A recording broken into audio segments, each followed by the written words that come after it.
Video like जरूर कर लीजिए और ऐसे वीडियो लगातार फ्री में पाने के लिए चैनल को तुरंत सब्सक्राइब कर लीजिए और बेल आइकन को जरूर टैप कर लीजिए ताकि आगे भी सारे वीडियो आपको मिलते रहे। यूट्यूब में फॉलो करते हैं तो प्लीज ये वाला फ्री टेलीग्राम चैनल जरूर ज्वाइन कर लीजिएगा। सारे नोटिफिकेशन सारे अपडेट यहीं पे आते हैं, ध्यान रखिए। नमस्कार दोस्तों, स्वागत है साइंस के एक और पीवाईक्यू सेशन में। और स्पेशली पीवाईक्यू तो हम लोग कर ही रहे हैं यूपीपीएससी के पिछले 20 साल हो गए और साथ ही में और भी मोस्ट एक्सपेक्टेड क्वेश्चन, यानी टोटल 2000 एमसीक्यू के फॉर्म में मैं पूरी साइंस आपको कंप्लीट करा रहा हूँ, इंक्लूडिंग एनसीईआरटीज़ के। इसमें सारे 9th-10th के जितने भी इंपॉर्टेंट कॉन्सेप्ट हैं सब इंक्लूड होंगे। बस आपको इसी को फॉलो करना है और आपकी पूरी साइंस प्रिपेयर हो जाएगी। ठीक है, तो आज का सवाल है क्वेश्चन नंबर 76 से शुरू। इससे पहले के लेक्चर नहीं देखें तो उसको भी देखिए जरूर। कह रहा है सुपरसोनिक प्लेन फ्लाई करते हैं, पराध्वनिक विमान उड़ते हैं स्पीड ऑफ साउंड की गति से, और ध्वनि की चाल से कम चाल से, या ध्वनि की चाल से ज़्यादा, या प्रकाश की चाल से। ठीक है, तो इसका सही आंसर क्या होना चाहिए? सुपरसोनिक प्लेन्स देखते हो ना, जैसे जेट प्लेन्स वगैरह होते हैं जो कितनी तेज तेज आवाज़ आती है, सू सू सू, है ना। तो ये जो होते हैं स्पीड जो होती है आपकी, स्पीड ऑफ साउंड उससे तेज उड़ते हैं और इसीलिए उसको सुपरसोनिक बोला जाता है। क्या बोला जाता है? स्पीड ऑफ साउंड से जो तेज चलते हैं। अच्छा, स्पीड ऑफ साउंड होता है 330 मीटर पर सेकेंड, है ना।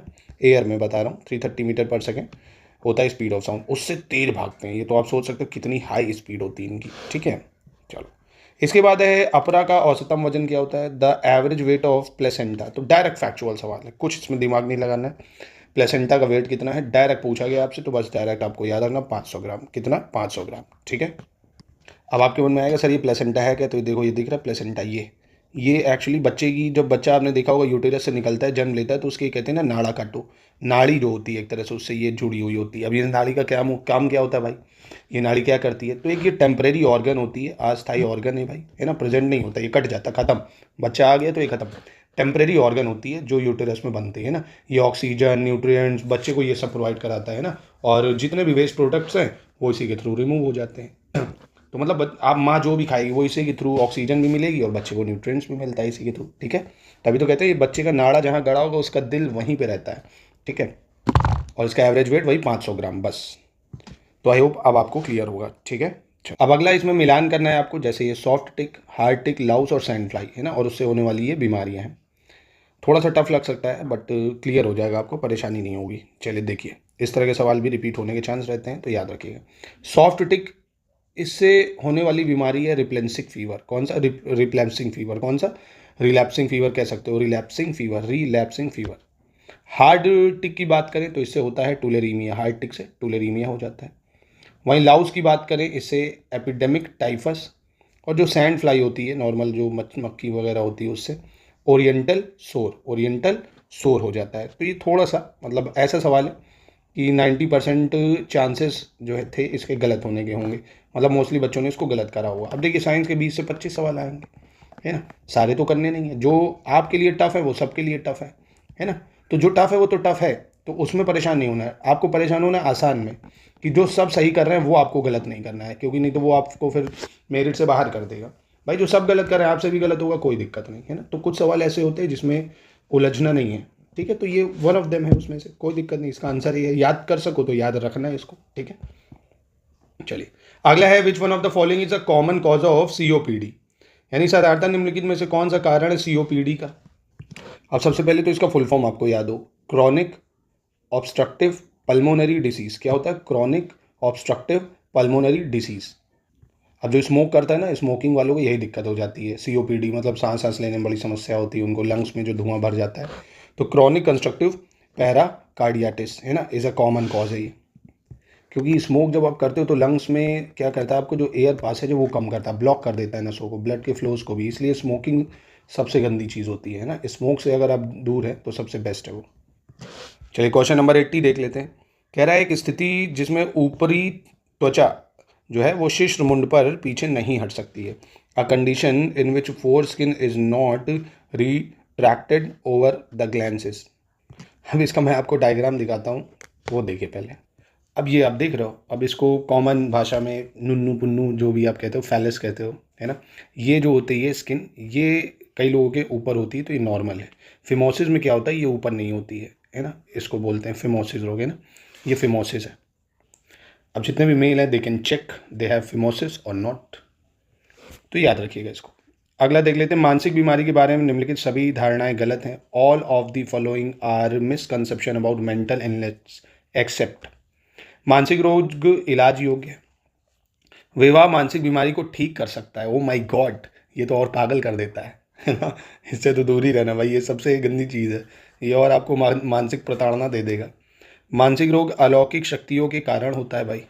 मानसिक रूप से बीमारी जो बीमार है रोगी खतरनाक होते हैं। बहुत ही कॉमन सवाल है एकदम, मतलब तर्क शक्ति बेस आप आराम से बता सकते हो। मैं जो मानसिक रोग है इलाज योग्य है भाई, बिल्कुल इलाज योग्य भाई, है ना। ये तो एकदम ही लड्डू सवाल था, इसमें कुछ ऐसा नहीं था। अगला है गर्भनाल किसके द्वारा संरक्षित रहती है? The umbilical cord is protected by. तो जो यूम्बलिकल कॉर्ड है ये प्रोटेक्ट कौन करता है भाई? गर्भनाल को कौन प्रोटेक्ट करता है? तो ये करती है वर्निक्स कैसियोसा। कौन करती है? वर्निक्स कैसियोसा। डायग्राम दिखा देता हूँ। अब आप ये डायग्राम देख रहे हो, ये जो बच्चे के ऊपर लेयर लगाते हैं ये क्रीम वगैरह जो है ना, ये वर्निक्स कैसियोसा है, ये इसको प्रोटेक्ट करती है। ठीक है, इसी को बोलते हैं। ये देखो, ये बच्चे के ऊपर लगाया ना, प्रोटेक्शन के लिए होता है ना, क्योंकि न्यू बॉर्न बेबी होता है, इसलिए है ना, वर्निक्स कैसियोसा कहते हैं इसको। तो याद रखिएगा, थोड़ा सा टफ लग रहा है इसलिए डायग्राम दिखाया आपको, तो शायद जल्दी याद हो जाएगा। चलिए अगला सवाल देखते हैं। इसमें मैचिंग करनी होगी आपको। हेलिटोसिस और ग्लोसाइटस, जिंजीवाइटिस और चिलियोसिस, है ना, किसकी वजह से क्या हो जाता है ये आपको बताना है। डिसीजेज हैं एक तरह से ये। ठीक है, तो ध्यान से देखिए। जैसे हेलिटोसिस, इसकी वजह से क्या आता है? मुंह से दुर्गंध आती है ना, मुंह से दुर्गंध आने लगती है। मुंह से क्या आती है? बदबू आती है बहुत ज़्यादा, हेलिटोसिस की वजह से, बैड ब्रीथ। और ग्लोसाइटिस की वजह से जो होता है, जीभ में सूजन आ जाती है, जीभ में सूजन या इन्फ्लेमेशन ऑफ टंग। और जिंजीवाइटिस की वजह से इसमें आपके जो मसूड़े हैं उसमें सूजन आ जाएगी, इन्फ्लेमेशन ऑफ गम्स। चिलियोसिस की वजह से आपके होंठ जो है वो फटने लगते हैं, क्रैकिंग ऑफ लिप्स। ठीक है, तो halitosis bad breath, glossitis inflammation of tongue, gingivitis inflammation of gums और चिलियोसिस क्रैकिंग ऑफ लिप्स। तो 83 का ऑप्शन डी हो जाएगा आपका। ठीक है, 84 देखते हैं। कह रहा है पोडियाट्रिक मेडिसिन के अंतर्गत डॉक्टर इलाज करता है। Under podiatric medicine doctor treats the problem of, किन चीज़ों की इलाज करता है पोडियाट्रिक्स के अंतर्गत? तो treatment of foot related problem, oral related problem, old age people, या treatment of problems related to children. तो देखिए पोडियाट्रिक मेडिसिन में क्या सही करते हैं? पैरों का इलाज होता है ना, जो आपके पंजे होते हैं, इसमें फुट्स प्रॉब्लम जो होती है आपके फुट्स की, उसकी ट्रीटमेंट को करा जाता है पैड्रियोटिक। ठीक है, इसके बाद है पानी में अवशिष्ट मुक्त क्लोरीन का निर्धारण करने के लिए किस परीक्षण को किया जाता है? यानी test to determine the residual free chlorine in water, है ना। रेसिडुअल फ्री क्लोरीन जो है वाटर में, यानी पानी में अवशिष्ट मुक्त क्लोरीन का निर्धारण करना है, तो किसका परीक्षण करा जाएगा? तो हम लोग इसमें से किसका परीक्षण करेंगे? Ortho toluidine test. Ortho toluidine test करते हैं। क्या करते हैं? ऑर्थो टाल्यूडिन टेस्ट करते हैं कि रेसिडुअल फ्री क्लोरीन है वाटर में या नहीं। ठीक है, ऑर्थो टाल्यूडिन टेस्ट। फैक्ट्स है ये, डायरेक्ट आपको याद करने पड़ेंगे। एंटीबॉडीज जो प्लेसेंटा को पार नहीं कर पाती, कह रहे हैं ना अभी प्लेसेंटा, इससे पहले अभी मैंने क्वेश्चन बताया था ना आपको। कौन सी एंटीबॉडीज हैं which can not cross the placenta? तो इसका सही उत्तर क्या हो जाएगा भाई? कौन सी एंटीबॉडी प्लेसेंटा को नहीं पार कर पाती हैं? तो ये हो जाती हैं आपकी आईजीजी। ठीक है, आईजीजी। ये फैक्ट्स हैं, आपको 2-3 बार रिकॉल करने पड़ेंगे ना। देखिए वीडियोस को 2 से 3 बार आप अगर देख लेंगे तो आपके दिमाग में एकदम पक्के हो जाएंगे, फिक्स हो जाएंगे, तो इनको देखिए जरूर। बाकी स्टडी फॉर सिविल सर्विसेज का लेटेस्ट एंड पैटर्न जो आर ओ का चल रहा है, पीसीएस का चल रहा है, उसी हिसाब से आर ओ यूपी पीसीएस 2025 के मेंस का, 26 का यूपी पीसीएस, बीईओ का, एपीओ का, है ना, सभी के पेड ग्रुप्स को हम चला रहे हैं आपकी हैवी डिमांड पे, और ऑलरेडी चल रहे थे वो। तो इन नंबरों पे कांटेक्ट करके आप पेड ग्रुप में जोड़ सकते हैं पूरी तैयारी के लिए। आपको बेहतर तरीके से पूरे नोट्स प्रोवाइड किए जाएंगे, प्रॉपर गाइडेंस दिया जाएगा, टेस्ट और क्विज से आपको लेटेस्ट इन टाइप के क्वेश्चंस की प्रैक्टिस भी कराई जाएगी, करंट अफेयर्स भी मिलेगा, बहुत सारे बेनिफिट्स मिलते हैं जो सिलेक्शन के लिए ज़रूरी है। तो इन नंबर पर कॉन्टैक्ट करके जुड़िए आप। फिर कह रहे हैं इनमें से कौन गर्भ निरोधक की अंतिम विधि है भाई? Which of the following is a terminal method of contraception? तो कौन है भाई गर्भ निरोधक उपकरण? हार्मोनल तरीके, पुरुष नसबंदी या बाधा तरीके? बहुत ही आसान है भाई। नसबंदी हो गई तो फिर कहाँ से बच्चे होंगे? तो क्या हो जाएगा इसका अंतिम तरीका जो है यही है ना, मेल स्टेरिलाइजेशन। अगला देखते हैं, असर्शन रीजन पे सवाल है। कह रहा है मधुमेह एवं रक्तचाप आइसबर्ग घटना का एक अच्छा उदाहरण है। Diabetes mellitus and hypertension is good example of iceberg phenomena. क्यों? क्योंकि दोनों रोग संक्रमण रोग नहीं है। Both are non communicable disease, both are non communicable disease. तो यहाँ पे कौन सा सही हो जाएगा भाई? दोनों ही सही है, देखिए ना, दोनों नॉन कम्युनिकेबल है ना, चाहे डायबिटीज़ हो आपका या हाइपरटेंशन, दोनों कैसे हैं भाई? नॉन कम्युनिकेबल है। वैसा थोड़ी मुझे है, आप मेरे पास बैठो आपको भी हो जाएगा। ठीक है, तो दोनों सही है और ये उसका कारण भी है। फिर कह रहा है गर्भ के तीसरे तिमाही में कैल्शियम की प्रतिदिन आवश्यकता कितनी होती है। अगर कोई भी मदर थर्ड जो मंथ है उसकी प्रेगनेंसी थर्ड मंथ की हो गई है तो कितना कैल्शियम उसको आपको देना चाहिए। तो कैल्शियम की रिक्वायरमेंट उसकी बढ़ जाती है, 1000 mg हो जाती है ना पर डे। उसको कितना कैल्शियम चाहिए, कम से कम 1000 mg। तभी बोलते हैं दूध पिए, एग्स अगर खाती है तो एग्स खाए, है ना। तो कैल्शियम की ज़रूरत पड़ेगी उसको। वैश्विक तापमान बढ़ने के लिए कौन सी गैस जिम्मेदार है भाई, तो ये तो बचपन से पढ़ते आ रहे हो भाई। इनमें से कौन है, carbon monoxide, carbon dioxide, nitrous oxide या सल्फर ऑक्साइड, जिसको आप ग्रीन हाउस गैस भी कहते हो। तो कौन जिम्मेदार है भाई वैश्विक तापमान बढ़ने के लिए, तो ये हो जाएगी आपकी कार्बन डाइऑक्साइड या CO2, है ना, CO2 या कार्बन डाइऑक्साइड। इसके बाद क्वेश्चन नंबर 91 की बात करते हैं। नाइट ब्लाइंडनेस यानी रतौंधी, बेरी बेरी, रिकेट्स, अनीमिया, ठीक है। ये आपको बताना होगा इसमें से कौन सा सही है। तो नाइट ब्लाइंडनेस रतौंधी ये किसकी कमी से होती है, ये किसकी कमी से होगी भाई।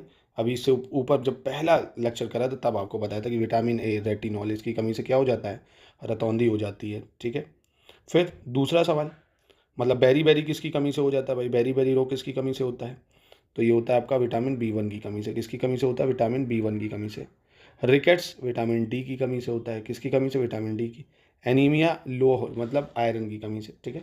अब आपके लिए सवाल है, विटामिन ए का नाम बताओ क्या होता है, B1 का नाम बताओ क्या होता है, विटामिन डी का नाम क्या होता है, और कौन से वो विटामिन हैं जो फैट सॉल्यूबल हैं, ठीक है। कौन से विटामिन हैं जो फैट सॉल्यूबल हैं, कमेंट में इसका उत्तर आपको देना होगा। इसका उत्तर तो सी हो जाएगा, ठीक है। फिर कह रहा है एडिस मच्छर कहाँ पनपते हैं भाई, जो एडिस मॉस्कीटो हैं ये कहाँ पनपते हैं भाई, साफ पानी में, गंदे प्रदूषित पानी में, कृत्रिम रूप से इकट्ठा किए गए पानी में, जलाभी वनस्पति युक्त पानी में। तो एडिस मच्छर जो होते हैं ये कहाँ पनपेंगे, आपके साफ पानी या क्लीन वाटर में पनपते हैं। कहाँ पनपते हैं, क्लीन वाटर या साफ पानी में। निम्न में से कौन सी mRNA वैक्सीन है, which of the following is mRNA vaccine, Covishield, Covaxin, Pfizer या नोवावैक्स। कौन सी mRNA वैक्सीन भाई, तो mRNA वैक्सीन इनमें से हो जाएगी फाइजर। ये जो है ये तो कोविड के टाइम थी भाई, न्यूज़ में तो पूछा गया था। बच्चों में कॉप्लेक्स स्पॉट जो है वो किस बीमारी के लक्षण है भाई, कॉप्लेक्स स्पॉट जो है are the feature of which disease in children. Koplik spot किस बीमारी के लक्षण को दर्शाते हैं, खसरा है, चिकन पॉक्स है, जर्मन मिजल्स है या स्मॉल पॉक्स है। तो ये दर्शाते हैं किसको भाई, तो ये दर्शाते हैं आपके मीजल्स को, खसरे को दर्शाते हैं, किसको, खसरे को दर्शाते हैं। कॉप्लेक्स स्पॉट किसको दर्शाते हैं, खसरे को। फिर कह रहा है हीमेटोमेलिया कहाँ के रक्तस्राव को दर्शाता है, which site of bleeding haematomyelia represent. तो हीमेटोमेलिया कहाँ के रक्तस्राव को दर्शाएगा, मल में खून आएगा आपके, या मेरू रज्जु यानी ब्लीडिंग होगी स्पाइनल कॉर्ड से, योनि का रक्त प्रभाव यानी ब्लीडिंग होगी वेजाइना से, या नाक से आपके खून आएगा।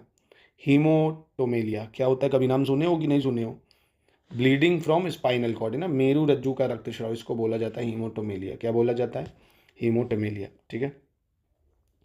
फिर है फैलोपियन ट्यूब के संक्रमण एवं सूजन को इस रूप में जाना जाता है, infection and inflammation of Fallopian tube. Infection and inflammation of Fallopian tube is known as, तो इसको किस रूप में जाना जाता है भाई, इसको जाना जाता है सॉल्पिंजाइटिस। किसके रूप में जानते हैं, सॉल्पिंजाइटिस के रूप में, सॉल्पिंजाइटिस, ठीक है। Infection and inflammation of Fallopian tube is known as क्या, सॉल्पिंजाइटिस, ठीक है। फैलोपियन ट्यूब के संक्रमण एवं सूजन को सॉल्पिंजाइटिस कहते हैं। चलो इसके बाद देखते हैं रक्त में चीनी की मात्रा में वृद्धि, रक्तचाप का बढ़ना, रक्त की मात्रा में वृद्धि और बढ़ी हुई पल्स दर, यानी increase blood sugar level, increase blood pressure, increase blood volume, increase pulse rate. इनके नाम आपको जोड़ने होंगे क्या सही होगा। जैसे इंक्रीज ब्लड शुगर लेवल की बात करें अगर, इंक्रीज ब्लड शुगर लेवल तो क्या हो जाएगा, ये हो जाएगा आपका हाइपरग्लाइसेमिया। क्या हो जाएगा, हाइपरग्लाइसेमिया। इंक्रीज ब्लड प्रेशर की बात करें अगर तो ये हो जाएगा हाइपरटेंशन। क्या हो जाएगा, increase blood pressure, hypertension. Increase blood volume की बात करें तो हाइपरवोलेमिया हो जाएगा, हाइपरवोलेमिया। और इंक्रीज पल्स रेट की बात करें तो इसको बोल देंगे टैकीकार्डिया। क्या बोल देंगे, टैकीकार्डिया। तो यार 97 में आपका जो है ऑप्शन बी सही हो जाएगा, ठीक है। अगला देख लेते हैं, कह रहे निम्नलिखित में से कौन सा सही सुमेलित नहीं है, ये तो आप ही बताओगे भाई। Beri beri, pellagra, scurvy, neutral tube defect, यानी बेरी बेरी थायमाइन की कमी से, पेलेग्रा रोग नियोसिन की कमी से, स्कर्वी स्कॉर्बिक एसिड की कमी से, और न्यूरल ट्यूब डिफेक्ट पायरिडॉक्सिन। तो बहुत ही आसान है, कौन सा सही मैच नहीं कर रहा है ये आपको बताना है। तो इसको प्लीज़ आप कमेंट बॉक्स में, मैं चाहता हूँ इसका उत्तर आप दें, है ना। ये अभी बता चुके हैं कई बार हम लोग, ठीक है। चलो बच्चों में जो क्रूप रोग है वो अधिक आम है किसमें भाई, croup disease in children is more common in, जो क्रूप रोग है बच्चों में कब होता है ज़्यादातर? गर्मी, बसंत, बारिश या सर्दियों में? तो ये आपको जो बच्चों में क्रूप रोग है सर्दियों में देखने को मिलेगा। कब देखने को मिलता है? सर्दियों में ज़्यादातर।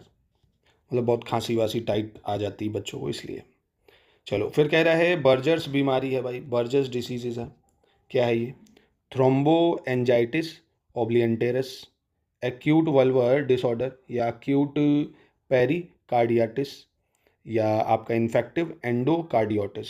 तो थोड़े से टफ लग रहे होंगे ये आपको क्योंकि बायोलॉजिकल है, ये बायो के नेम है, डायरेक्ट आपको रटना पड़ेगा उसको। बर्जर डिसीज जो होती है वो होती है थ्रोम्बो एंजाइटिस ओब्लियंटेरस, ठीक है, थ्रोम्बियो एंजाइटिस ओब्लियंटेरस, ठीक है, ये आपको याद रखना, ओब्लियंटेरस, ठीक है, बर्जर डिसीज इसकी वजह से होती है। तो आज के लेक्चर को यहीं करते हैं समाप्त। आपका टारगेट है ये 100 सवालों को पूरा खत्म करना है ना, जो मैंने लेक्चर दिए हैं 100 सवाल हम लोग कर चुके हैं डिटेल में, प्लीज़ इसको खत्म करके ही उठिएगा आज।